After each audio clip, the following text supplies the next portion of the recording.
and welcome to the What to Read Next podcast. In this podcast, your host, Gloria Me, will invite a bookish guest to share their favorite book recommendation. If you share a passion for books and always looking for your next read, then join us. Hi, Alli. Welcome to the What to Read Next podcast. Hi, Laura. Thanks so much for having me back.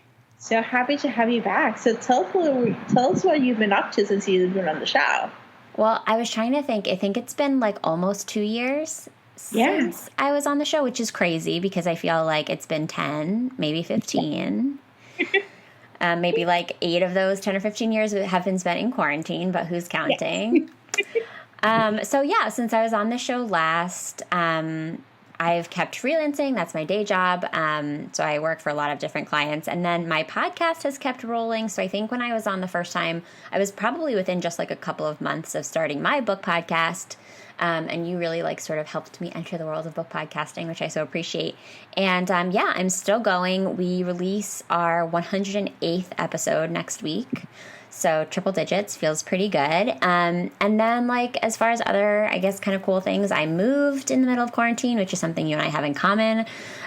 We both left New York not in the middle. You left before, but I left. I live in Philadelphia now, and I'm starting my MFA program in creative writing in a couple of weeks. So I'm hoping to be able to like reprioritize some of my own creative writing. And I don't know, obviously the ultimate goal is to join the list of our favorite authors someday. So everybody send me all your good writing vibes. I love it. It's so amazing, those changes. Moving, school, podcasting, growing. It's a lot of changes. So many changes, but you too. I mean, we were just talking about that before we started recording. It's just a time of a lot of crazy transitions. Yeah, I think the pandemic is just like speed it up or something. It was like, okay, it's happening, Yeah. Just might as well. Like, you only live once. You might as well just do it as opposed to wait for the right time. Yeah, I just felt like I needed a fresh start. I don't know. And I got one. So I'm just trying to enjoy it and ease my way in as best as I can in quarantine. I love this. So now let's talk about childhood nostalgia and books. What inspired you to start this podcast? A couple of things. So I started thinking about the podcast in like the fall of 2017. So I'd been freelancing full time at that point for a little over a year. And I talk about this a lot, but I think one of the sort of misconceptions about freelancing or like, I don't know, just being a creative entrepreneur is that often you think that you're going to not have to work for anybody ever again. But honestly, at least in the freelance world, you sort of just end up working for a lot more people in sort of shorter spurts of time and for individual projects. And so after my first year of freelancing, I realized like, I feel like I need to have something that I have ownership of. Like, I want to create something from the ground up. I want to be my own boss at something. And so I started brainstorming like different ideas, and I had gotten really into podcasts around this time, especially when I made the decision to quit my full-time corporate job. I'd listened to a lot of sort of like motivational, like entrepreneurial podcasts. So that had been really motivating for me. And so I thought that I could probably come up with some kind of a podcast, and I combined my previous work history working in children's publishing with just kind of my like lifelong interest in pop culture and in the way that different kinds of pop culture can intersect with our politics and our worldview and like all of these other things. And the SSR podcast was born. So it was lots of different threads that kind of pulled together. And as you know, starting a podcast is a lot of work, and you do a lot of learning on the go and sort of on your feet. So it took a while for it to sort of develop into what it is now. But those are sort of like the seeds of inspiration that brought me here. What has been the most surprising thing about having a podcast that you discover by doing this work? About having a podcast. I think one of the most surprising things about having a podcast sort of more generally is that like you can teach yourself to do almost anything. Like, I don't know if you found that. Yeah. But I think just being like an independent creator, you realize that like if you want to get something done, you have to do it yourself, and you want to do it as inexpensively and as conveniently and with as minimal technology as possible. And often that's not possible. Often you have to have more technology. But for me, having a podcast has sort of like empowered me to I hate to say get out of my comfort zone because that feels like such a cliche. And I don't know that it's necessarily a comfort zone thing, but I think it's just empowered me to like figure things out on the fly that I never would, like, I never would have thought that I knew that I would learn how to do some of the things that I know how to do now because of my podcast. And I also think that it's made me more comfortable talking to people because, and you, again, I would imagine you feel the same way. I studied journalism in college, but one of the reasons that I didn't take sort of a traditional like newspaper reporter track was because interviewing people made me so nervous. Mm-hmm. And I really didn't like the idea of like running up to people in the middle of a public street and asking them if they would talk to me. Obviously, podcasting is not that, but that was a part of the journalism world that I really struggled with initially. And it's been really nice to realize that like I'm a lot more comfortable talking to people, even people that I don't know, even people that I have to talk about like super heavy issues with than I maybe would have thought. Do you feel that way? Like, do you feel like it's made you more comfortable? Yeah, it did. I think for me, it made me more comfortable making friends and connecting new people. Like, that was, like, a big part of it. Like, actually, I realized that since I moved to Chicago, I needed to, like, find a new community because my friends are in New York. Well, they left New York, but they were in New York. Nobody's in New York anymore. Yeah. And so for me, during the pandemic, like, the podcast, because I've been doing this for so long, I feel more comfortable reaching out to people and say, hey, do you want to hang out? Do you want to chat over Zoom? You know, because I've been doing this for 2 years, like, it's comfortable enough to say that. And so I'm comfortable doing interviews and just going on the fly. Like, I think the more I do them, the easier it gets. Like, I'm not struggling with trying to figure out how to do it perfectly. Like, there's a letting go of that process of just trusting that you'll know what the next right question will be. Yeah, I think that's a really good way to put it because I sometimes feel like when I'm in like a normal real life conversation, it's so awkward when there's like that lag in the conversation. And we, I'm sure, have both experienced that lag when you're doing a podcast recording, which is so not a good thing. But I've gotten better at like jumping in and kind of like fixing that. So I feel like that's carried over to my personal life a little bit. And that's surprising because I didn't really think about that as a side effect. Mm-hmm. Yeah, gotta love podcasting. Oh, yeah. Let's talk about, you know, your conversations, because you do talk about, you revisit books from the past, books that we read 10, 20, even 30 years ago, and try to see if they stand up to this test of time. You have heavy conversations about, you know, heavy topics like race, age, and all these different things. So what has been some of the most surprising aspects of these conversations? Is it the process of revisiting the books, or is it just talking about the topics and how they are dealt in the present time while they were dealt in the past? I don't know that I would say it's surprising, but I think that one of the things that I've struggled with the most, especially over the last couple of weeks and the last couple of months, is just how white the publishing industry is. Mm-hmm. And I've spent a lot of time this summer, especially reflecting on how I want to evolve the podcast and sort of take a more actively anti-racist position in the way that I talk about books, in the way that I plan my show. And what was tricky is that because I look at older books, the best option for me was not to diversify the kinds of authors that we talk about, because that diversity, whether we like it or not, just doesn't really exist in these like super old titles. I mean, the publishing industry is still super white. We're still, as a book community, asking for diverse books. So looking at these books that were written not only in like the 60s, 70s, 80s, and 90s, but like all the way back in the 19th century, I just don't have as many diverse authors to pull from. So for me, what's been surprising and challenging is kind of having to be creative with the way that I address these changes and these different kinds of conversations that we're having in 2020, thankfully.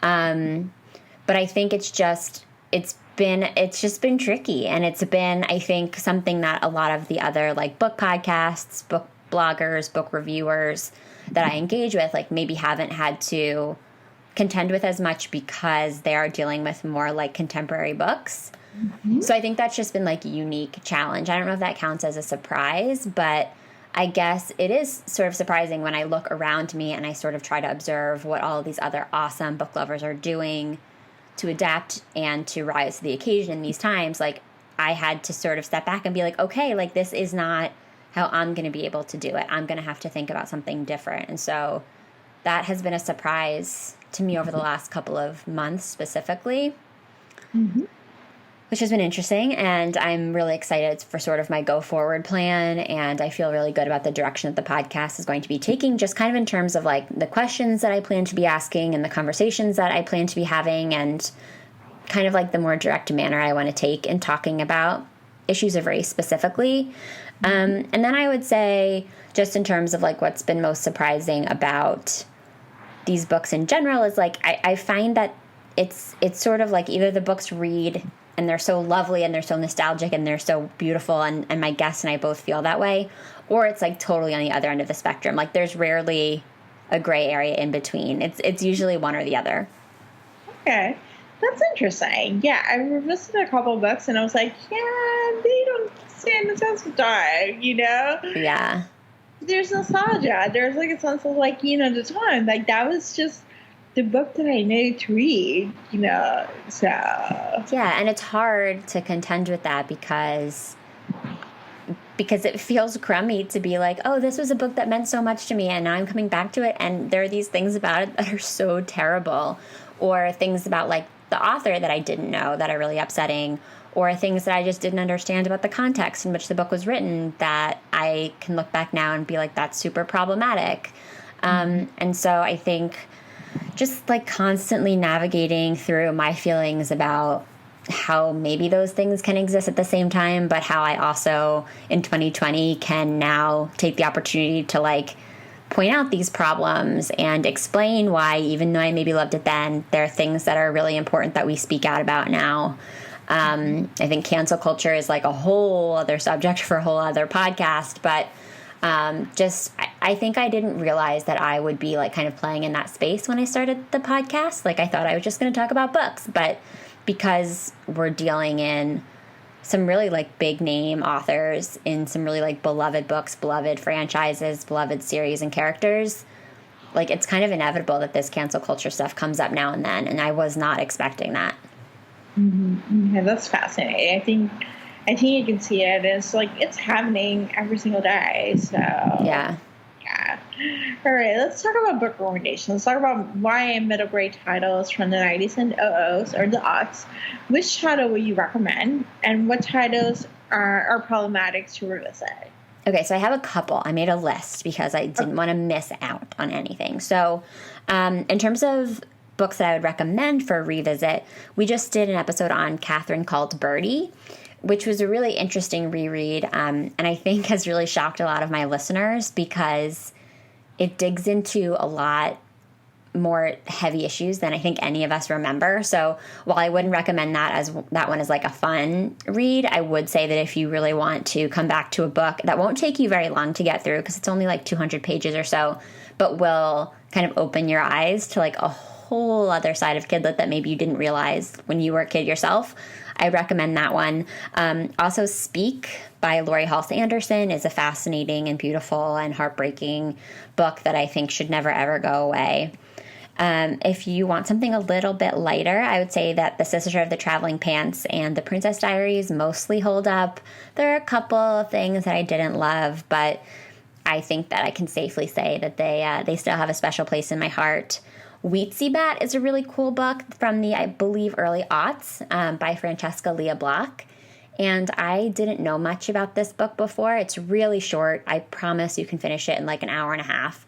And it's this really interesting examination of like found families and gender and identity, and the language in it is just like out of control beautiful. So those are some that I would recommend. Also, Perks of Being a Wallflower was a fascinating reread for me, because I think a lot of it went over my head when I was a teenager and read it myself. So that's a nice one to come back to, especially because the writing is so good. And I'm sorry, I just recommended so many, I just can't help myself. I love this. And any problematic ones? Oh my gosh, there's so many, but I'll keep it to two. Okay. Because otherwise I'll like get up on a soapbox, and neither of us wants that right now. So one that comes to mind from the more recent batch of episodes that I've released is the book Angus Thongs and Full Frontal Snogging.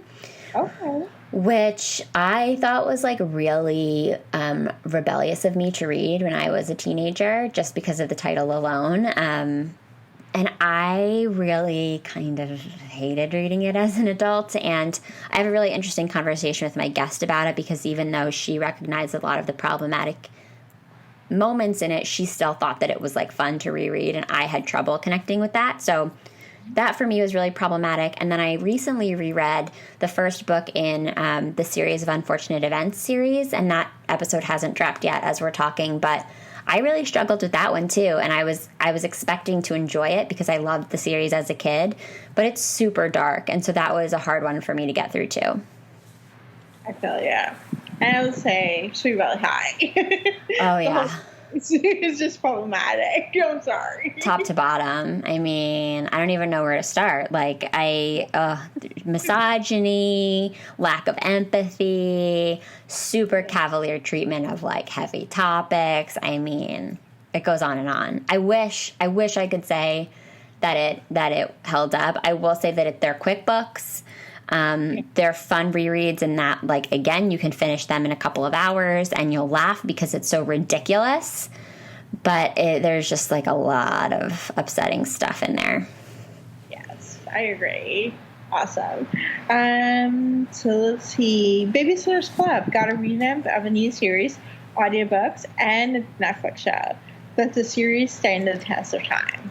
Well, did you watch the Netflix adaptation? I did, and it was fantastic. It was phenomenal. It's so good. So good. Listeners, if you have not watched it, I'm not going to tell you to stop listening to us because I want you to keep listening to us. But like as soon as you're done, you need to go watch it because it's so good.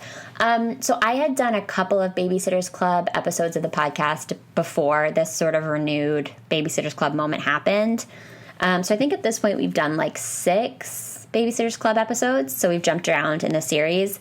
And even before the adaptation or the Netflix show came out, I felt like for the most part the series stood up. I think the difference between the Babysitter's Club and Sweet Valley High, I mean there's a lot of differences, but as far as I can see it as in terms of how they age, the Sweet Valley girls are so much older. They're in high school, so they're dealing with different kinds of issues that I think get a little bit dicier in terms of like how they're portrayed back then versus now. The Babysitter's Club girls are like 12 and 13, so there's an innocence to them that I think makes it a little bit easier to age, and it like preserves this like warm fuzzy feeling that maybe Sweet Valley doesn't have so much.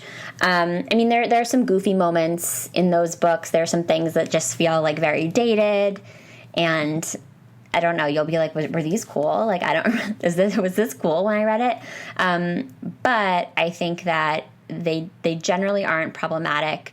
The biggest issue with the books is that there's this significant lack of diversity in the books, which Netflix has addressed in the reboot.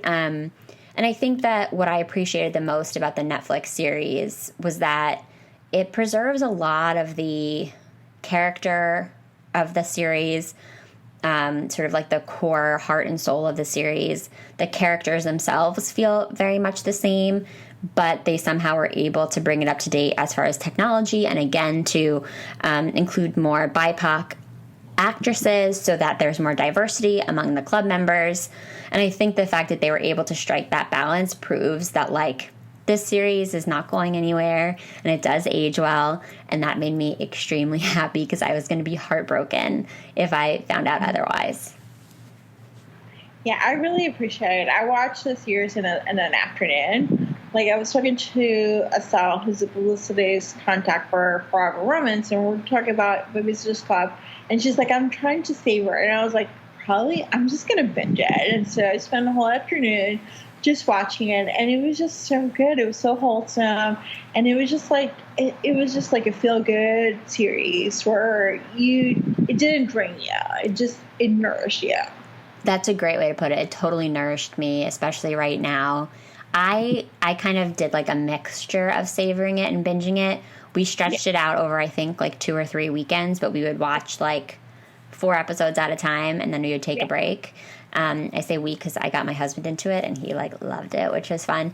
But yeah, I think like it nourished me in 2020, but I also felt like I recognized everyone and everything in it, which I think is such a hard line to walk.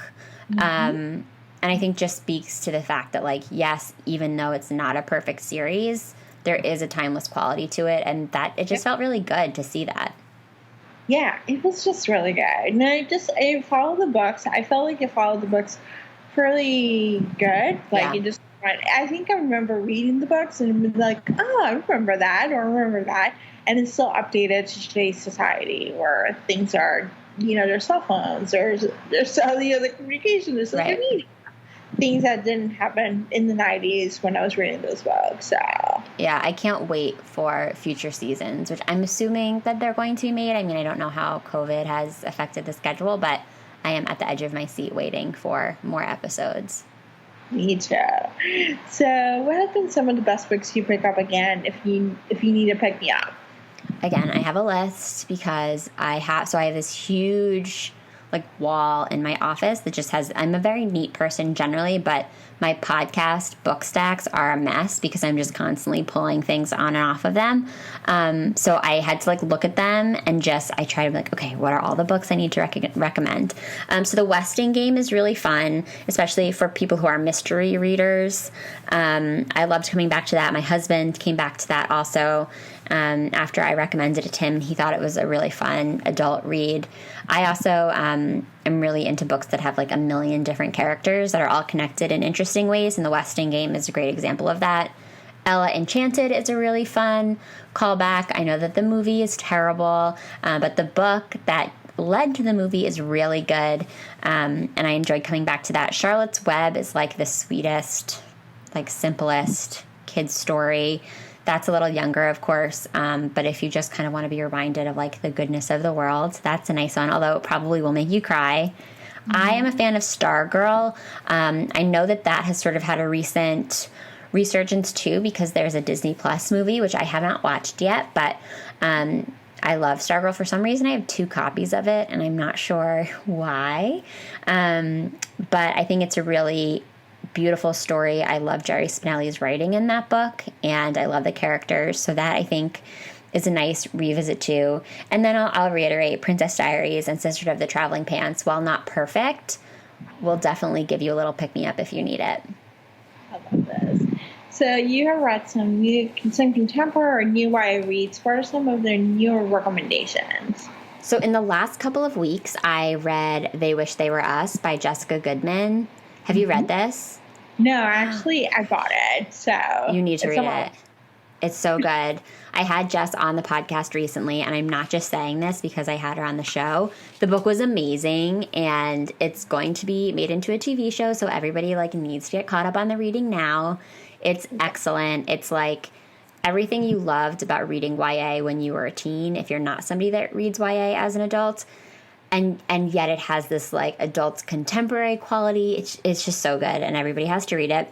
And then both of the Novembers that I've had on the podcast so far, we've done New Reads November. And Laura, you were actually a guest in my very first New Reads November. And I was reflecting on my favorite books from each of those New Reads November series. And I think the book we talked about when Dimple met Rishi was my favorite of that New Reads November round. I loved that book.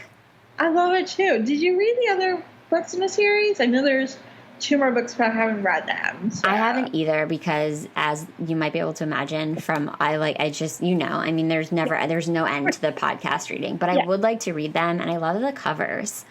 The covers are so pretty. Yeah. They're fun. They're diverse reads. So yeah, I loved that one. And then last year for New Reads November, my favorite book was Frankly in Love by David Yoon. Would highly recommend that one. Also a diverse read, really interesting cultural commentary and commentary on the immigrant experience, and also a really beautiful teen love story and some interesting family love stories too, which is always nice to read about in a teen book. I love this. All right, so Alli, you love character-driven novels, which is you're my polar opposite. What have been some of the best books you read over the past couple of years that you recommend? So recently in this category, I would say that All Adults Here by Emma Straub is a great one. That book, I feel like, was written just for me. It has all of these characters with all of these crazy stories. I love a family story, and that's what you get in All Adults Here. Plus, the writing is great. I think it's Emma Straub's best book yet, so I highly recommend that. It's totally worth the Bookstagram hype, and it also has a great cover that looks great on Bookstagram. My favorite book of last year was Claire Lombardo's The Most Fun We Ever Had, and I think that might end up being I feel like that might end up in my top 5 of the last 5 years. I absolutely loved that book. I ate it up. I can't wait to reread it. It's super long. Have you read that one? Mm-mm. It's I'm intimidated by the size. I know. It is worth it. I know it's maybe not your vibe because we're opposite readers, but it's so good. Okay. It's about 4 sisters. I have a lot of sisters. I reread Little Women every year, so it spoke to my soul at that level. And you get the perspective of each sister, you get the perspective of the parents, and it's really beautiful. One of my favorite authors in this space, and he hasn't put anything out in the last couple of years, but I'm a big fan of Jonathan Franzen's work. He always has a million characters. Freedom and the Corrections, more specifically, are 2 of my favorites. And I also really loved Jasmine Guillory's Party of 2, which I read recently. It's not that many characters, but it was the characters that she had and that she was playing with I thought were really fantastic. And I think that's my favorite of her books so far. Okay, that's one book that I have not read from her, so it's the best. I'll definitely pick it up. So, yeah. I own it. I can't wait to hear what you think when you read it. Yeah. So what are some most anticipated new releases for 2020 that you're looking forward? So I'm really bad at looking forward to new releases because I feel like I just get distracted by shiny things all the time. Yeah. So I feel like I'm not a good person to ask about future 2020 releases, and maybe that makes me a really bad book podcaster, but for a while, for the first part of the year, my most anticipated read of 2020 was Rodham by Curtis Sittenfeld, which I've now read. But I would say heading into the new year, that was my most anticipated read. And to be fair, it was meant to come out later in the summer. So I was really thinking I would have more time to get pumped up for it. And she ended up releasing it early. So, I can't say that I have 1 or 2 in particular that I'm most excited for in 2020 because there's just I feel like every week there's another thing that I'm anticipating more than I was anticipating something else the week before. Yep. So what was your experience reading Rodham? So mixed. It was so mixed. So I love Curtis Sittenfeld, and so it breaks my heart into a million tiny pieces to say that I didn't love it as much as I thought that I would. I think I also just had super high expectations. Mm-hmm. For me, the weirdest thing about it was just the blurred lines between fact and fiction. I really struggled with this revised history of Hillary Rodham's life. And it sounds so stupid, but the very steamy scenes between a college-aged Hillary and a college-aged Bill Clinton, it really I struggled with it. It made me very confused. It made me kind of uncomfortable because these are 2 real people who live very public lives, who live very complicated public lives. And I don't know. I got stuck in my head about it. Did you read Rodham? No, but I heard the reviews and I heard the whole steamy, sexy times, and I was I don't know if I feel I think I have a problem with sexy times and every romance, but I feel when it comes to literary fiction, it just becomes really weird. I don't want my literary fiction to have sexy times. That's just I'm I look for sexy times in romance because they know how to write it.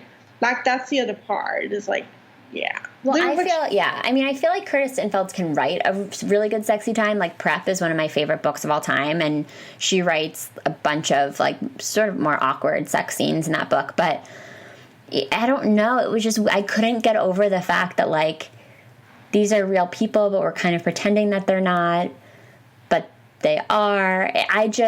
I struggled with it, and I have to wonder. I have to think that she must have struggled writing it too.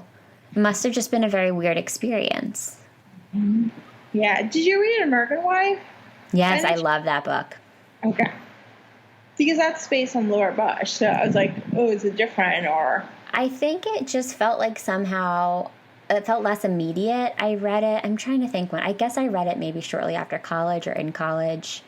I also don't think that wasn't as steamy, I don't think. I don't think so, yeah. I don't remember that being as sexy. And I'm also not as, like, admittedly, I'm not as protective of Laura Bush as I am of Hillary. So I don't know. I was, like, feeling hard for Hillary. And I wonder, like, how the real life Hillary feels about that book. Yeah. That's curious to see if Hillary read the book and be like, oh, I don't know how I feel about it. Yeah, I mean, but like, what if Curtis Sittenfeld's got everything right? Like, what if Hillary was like, yeah, this is actually how it all went down? Like, that would be weird. But it was just a weird reading experience. I know I saw a lot of reviews that the writing wasn't great. I thought the writing was good. I think Curtis Sittenfeld is an amazing writer. It just, for me, was like a bizarre experience. Yeah. Well, thank you. So, which books have you read in the past few months you recommend? Okay, Such a Fun Age by Kylie Reid. Okay. So good. I read that. I was lucky enough to get in advance of that one, and I read it on a big trip we took in November, back when people could go on trips.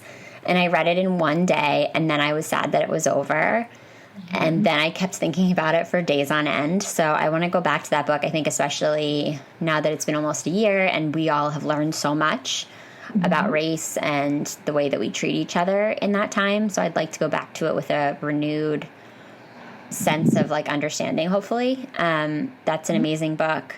I just read Self-Care by Lee Stein. I read that and it was the most fun I've had all summer, I think, which sort of tells you like how boring all of our summers have been. But sitting and reading that book in one day was I could not stop talking about what a good time I had. I was like, this is the best day I've had in so long. My family was laughing at me, but I laughed. I'm not going to say I laughed, I cried, because I didn't cry, but I had that feeling of like, this has given me the full breadth of emotions in one day. So that's really fun and funny and also very quick. And then The Vanishing Half by Britt Bennett. I'm not the first one to sing that book's praises. It's amazing. I loved The Mothers, Britt Bennett's last novel, and I was a sort of early champion of that book. But The Vanishing Half I thought was even better and just has such an interesting premise. So I've been recommending that to everybody too. Although nobody needs me to recommend that book. Everybody's recommending that book. I love this. And well, Such a Fun Age is set in Philadelphia. Yeah. So it might be a fun thing to revisit and be like, hey, I know this part. Or yeah. That's so true, because I had like a general sense of where they were, but now I'm sort of like a little bit more embedded in things, slowly but surely. Yeah, that's a good point. Yeah. I love that book. Awesome. So what books are on your TBR? Or what book isn't on my TBR is the question, you know? I know. Okay, so some things that come to mind immediately. I just started Hood Feminism, which I'm excited about. And also, Why Are All the Black Kids Sitting Together in the Cafeteria? That's not a new book, but it's a book that I've really been excited to read, and I had some trouble tracking it down. So that's on my shelf. Also, Cleo McDougall Regrets Nothing. I just got my copy of that in the mail.